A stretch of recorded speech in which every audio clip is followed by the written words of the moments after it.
ತುಮಕೂರು ಅಖಿಲ ಭಾರತ ಡಾಕ್ಟರ್ ಅಂಬೇಡ್ಕರ್ ಪ್ರಚಾರ ಸಮಿತಿ ಹಾಗೂ ಅಖಿಲ ಭಾರತ ದಲಿತ ಕ್ರಿಯಾ ಸಮಿತಿಯ ವತಿಯಿಂದ ಕರ್ನಾಟಕ ರಾಜ್ಯದ ಮಾಜಿ ಮುಖ್ಯಮಂತ್ರಿ ಡಿ. ದೇವರಾಜ ಅರಸ್ ಮತ್ತು ಬ್ರಹ್ಮಶ್ರೀ ನಾರಾಯಣ ಗುರುಗಳ ಜನ್ಮದಿನಾಚರಣೆಯನ್ನು ಸಂಘದ ಕಚೇರಿಯಲ್ಲಿ ಆಚರಿಸಲಾಯಿತು. ಇಬ್ಬರು ಧೀಮಂತ ನಾಯಕರ ಭಾವಚಿತ್ರಗಳಿಗೆ ಪುಷ್ಪನಮನ ಸಲ್ಲಿಸಿದ ಬಳಿಕ ಅಖಿಲ ಭಾರತ ಡಾಕ್ಟರ್ ಅಂಬೇಡ್ಕರ್ ಪ್ರಚಾರ ಸಮಿತಿ ಹಾಗೂ ಅಖಿಲ ಭಾರತ ದಲಿತ ಕ್ರಿಯಾ ಸಮಿತಿಯ ಜಿಲ್ಲಾಧ್ಯಕ್ಷರಾದ ಎನ್.ಕೆ. ನಿಧಿಕುಮಾರ್ ಮಾತನಾಡಿ, ಸ್ವತಂತ್ರ ಭಾರತದ ಸಾಮಾಜಿಕ ನ್ಯಾಯ, ದೀನ ದಲಿತರ ಆಶಾಕಿರಣ, ಭಾರತದ ಸಂವಿಧಾನದಲ್ಲಿ ಸರ್ವರಿಗೂ ಸಮಪಾಲು ಸಮಬಾಳು ಎಂಬ ಆಶಯದಂತೆ 10 ಸಾಮಾಜಿಕ ಕಾರ್ಯಗಳನ್ನು ಅನುಷ್ಠಾನಕ್ಕೆ ತಂದ ಮೊಟ್ಟಮೊದಲ ವ್ಯಕ್ತಿಯೆಂದರೆ ಡಿ. ದೇವರಾಜು ಅರಸುರವರು. ಅವರ ಸಾಮಾಜಿಕ ಕ್ರಾಂತಿಯಿಂದ ನಮ್ಮ ರಾಜ್ಯದಲ್ಲಿ ಬಹಳಷ್ಟು ಬದಲಾವಣೆಗಳನ್ನು ನಾವು ಇಂದು ಕಾಣುತ್ತಿದ್ದೇವೆಂದರು. ಜೊತೆಗೆ ಇಂದು ದೇಶದಲ್ಲಿನ ಜಾತಿ ಪದ್ಧತಿ ನಿರ್ಮೂಲನೆಯಲ್ಲಿ ನಾರಾಯಣ ಗುರುಗಳ ಪಾತ್ರ ಅತ್ಯಂತ ಹಿರಿಯದಾಗಿದೆ. ಏಕೆಂದರೆ ಅವರು ಮಾಡಿದಂತಹ ಹೋರಾಟಗಳು, ಲೇಖನಗಳು, ಪ್ರಚಾರಗಳ ಪ್ರೇರಿತದಿಂದಲೇ ಜಾತಿ ಪದ್ಧತಿಯ ನಿರ್ಮೂಲನೆಯಲ್ಲಿ ಅವರ ಪಾತ್ರ ಅತ್ಯಂತ ಹಿರಿಯ ಪ್ರಧಾನವಾಗಿದೆ.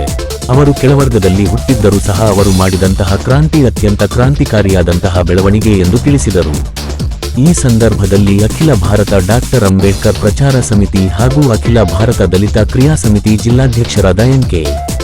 ನಿಧಿಕುಮಾರ್, ಜಿಲ್ಲಾ ಕಾರ್ಯಾಧ್ಯಕ್ಷರಾದ ಕಿಸ್ತೂರು ನರಸಿಂಹಮೂರ್ತಿ, ಅಲ್ಪಸಂಖ್ಯಾತರ ಘಟಕದ ಜಿಲ್ಲಾಧ್ಯಕ್ಷರಾದ ಇಲಿಯಾಸ್ ಅಹಮದ್, ಜಿಲ್ಲಾ ಉಪಾಧ್ಯಕ್ಷರಾದ ಲಕ್ಷ್ಮೀನಾರಾಯಣ ಎಸ್, ಅಖಿಲ ಭಾರತ ದಲಿತ ಕ್ರಿಯಾ ಸಮಿತಿಯ ರಾಜ್ಯ ಉಪಾಧ್ಯಕ್ಷರಾದ ಇಂದ್ರಕುಮಾರ್ ಡಿಕೆ, ತುಮಕೂರು ನಗರಾಧ್ಯಕ್ಷರಾದ ದಿಬ್ಬೂರು ಶ್ರೀನಿವಾಸ್, ಅಲ್ಪಸಂಖ್ಯಾತರ ಘಟಕದ ಜಿಲ್ಲಾಧ್ಯಕ್ಷರಾದ ಮೋಹಿನ್ ಅಹಮದ್, ವಕೀಲರಾದ ವಿನಯನ್, ಕಾರ್ಮಿಕ ಘಟಕದ ತಾಲೂಕು ಅಧ್ಯಕ್ಷರಾದ ಶಿವಣ್ಣ ಕೊತ್ತಿಹಳ್ಳಿ, ತಾಲೂಕು ಅಧ್ಯಕ್ಷರಾದ ರಂಗಸ್ವಾಮಿ ಅಕೇಸ್, ಕಿರಣ್ ಎಸ್ ಹನುಮನರಸಯ್ಯ ಸೇರಿದಂತೆ ಇನ್ನು ಮುಂತಾದವರು ಉಪಸ್ಥಿತರಿದ್ದರು.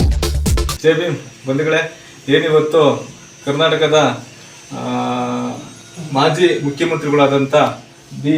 ದೇವರಾಜ ಅರಸುರವರ ಜನ್ಮದಿನೋತ್ಸವ ಹಾಗೂ ಶ್ರೀ ನಾರಾಯಣ ಗುರುಗಳವರ ಜನ್ಮದಿನೋತ್ಸವವನ್ನು ಏನಿವತ್ತು ಅಖಿಲ ಭಾರತ ಡಾಕ್ಟರ್ ಅಂಬೇಡ್ಕರ್ ಪ್ರಚಾರ ಸಮಿತಿ, ಅಖಿಲ ಭಾರತ ದಲಿತ ಕ್ರಿಯಾ ಸಮಿತಿ ವತಿಯಿಂದ ಇಬ್ಬರ ಮಹಾನಾಯಕರ ಜಯಂತಿಯನ್ನು ನಾವು ಇವತ್ತು ಆಚರಣೆ ಮಾಡ್ತಿದ್ದೀವಿ.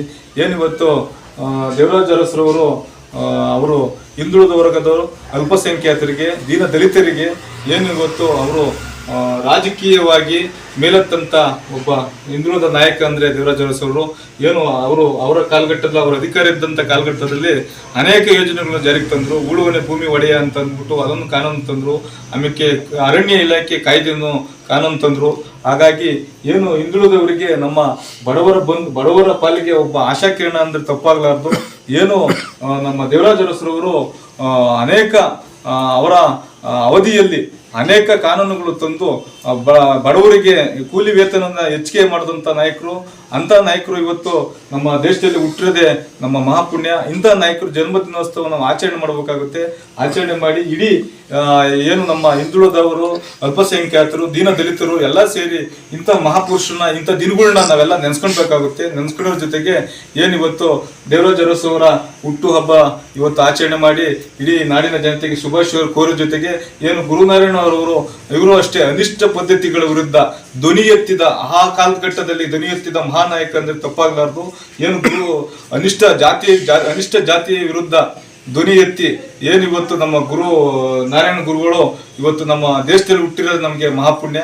ಇಂಥ ಮಹಾಪುರುಷರ ಇವತ್ತು ನಾವು ಜಯಂತಿ ಆಚರಣೆ ಮಾಡ್ತಿರೋದು ನಮ್ಗೆಲ್ಲರೂ ಅವರ ಹಾಕಿಕೊಟ್ಟಂಥ ಮಾರ್ಗಗಳು, ಹಾಕಿಕೊಟ್ಟಂಥ ಬೋಧನೆಗಳು ಅವರೆಲ್ಲ ನಮಗೆ ಪ್ರೇರಣೆಗಳು. ಈ ಪ್ರೇರಣೆ ಇವತ್ತು ನೆನೆಸ್ಕೊಬೇಕಾಗುತ್ತೆ. ಇಂಥ ನಾಯಕರುಗಳನ್ನ ನಾವು ಇವತ್ತು ಅರ್ಥಪೂರ್ಣವಾಗಿ ಇಬ್ಬ ಮಹಾನಾಯಕರುಗಳನ್ನ ಜಯಂತಿ ಮಾಡ್ತಿರೋದು ನಮ್ಮ ಮಹದಾನಂದ.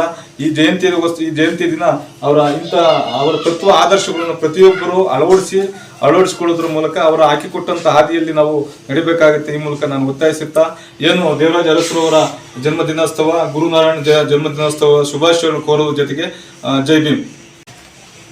ರಾಜ್ಯ ಕಂಡಂತ ಅಪ್ರತಿಮ ಮುಖ್ಯಮಂತ್ರಿ ಯಾರಾದರೂ ಇದ್ರೆ ನಮ್ಮ ದೇವರಾಜ ಅರಸುರವರು. ಏನಕ್ಕಪ್ಪ ಅಂತಂದರೆ ಇತ್ತೀಚಿನ ದಿನಗಳಲ್ಲಿ ಇಂಥ ಮುಖ್ಯಮಂತ್ರಿ ಕಾಣೋದೇ ಅಪರೂಪ ಆಗಿದೆ. ನಮ್ಮ ಡಾಕ್ಟರ್ B.R. ಅಂಬೇಡ್ಕರ್ ಸಂವಿಧಾನವನ್ನು ಆ ಕಾಲದಲ್ಲಿ ಆ ಸಂವಿಧಾನದ ಉಳಿವಿಗಾಗಿ ಶ್ರಮಪಟ್ಟು ರಾಜ್ಯದ ಎಲ್ಲ ಹಿಂದುಳಿದ ವರ್ಗಗಳು, ಮೇಲ್ಜಾತಿ ಕೀಳ್ಜಾತಿ ಎನ್ನದೇ ಎಲ್ಲರಿಗೂ ಸಮಾನತೆ ಕೋರಿದ ಅತ್ಯಂತ ಮುಖ್ಯಮಂತ್ರಿ ಅಂತ ನಾವು ಈ ಹೆಮ್ಮೆಯಲ್ಲಿ ಈ ದಿವಸ ನಾವು ನೆನೆಸ್ಕೊತೀವಿ. ಇವ್ರನ್ನ ವರ್ಷಕ್ಕೊಂದು ಬಾರಿ ನೆನೆಸ್ಕೊಳ್ಳೋದ್ರಿಂದ ಏನೂ ಪ್ರಯೋಜನ ಇಲ್ಲ. ಹೀಗಾಗಿ ತುಮಕೂರಿನಲ್ಲಿ ನಮ್ಮ ದೇವರಾಜ ಬಸ್ ನಿಲ್ದಾಣ ಇರ್ಬೋದು, ನಮ್ಮ ದೇವರಾಜ ಅರಸು ಬಡಾವಣೆ ಆಗಿರ್ಬೋದು, ಈ ಥರ ಅವ್ರನ್ನ ದಿನನಿತ್ಯ ನೋಡಿ ನೆನೆಸ್ಕೊಳ್ಳೋ ಮೂಲಕ ಅವ್ರನ್ನ ರಾಜ್ಯಾದ್ಯಂತ ಮುಂದೊಂದು ದಿನ ಈ ಥರ ದೇವರಾಜ ಅರಸು ಅಂತ ಮನಸ್ಸುಳ್ಳ ಮುಖ್ಯಮಂತ್ರಿ ರಾಜ್ಯಕ್ಕೆ ಏನಾದ್ರು ಸಿಕ್ಕಿದ್ರೆ ಎಲ್ಲ ಪ್ರಜೆಗಳಿಗೂ, ಎಲ್ಲ ಹಿಂದುಳಿದ ವರ್ಗಗಳಿಗೂ, ಎಲ್ಲ ದಲಿತ ಪರವಾಗಿ ನಿಂತ್ಕೊಳ್ಳೋಂಥ ನಾಯಕ ಈ ನಮ್ಮ ಕರ್ನಾಟಕ ರಾಜ್ಯಕ್ಕೆ ಮುಂದೊಂದು ದಿನ ಮುಖ್ಯಮಂತ್ರಿ ಆಗಬೇಕು ಅಂತ ಈ ಮೂಲಕ ನಾನು ಕೇಳ್ಕೊಳ್ತೀನಿ.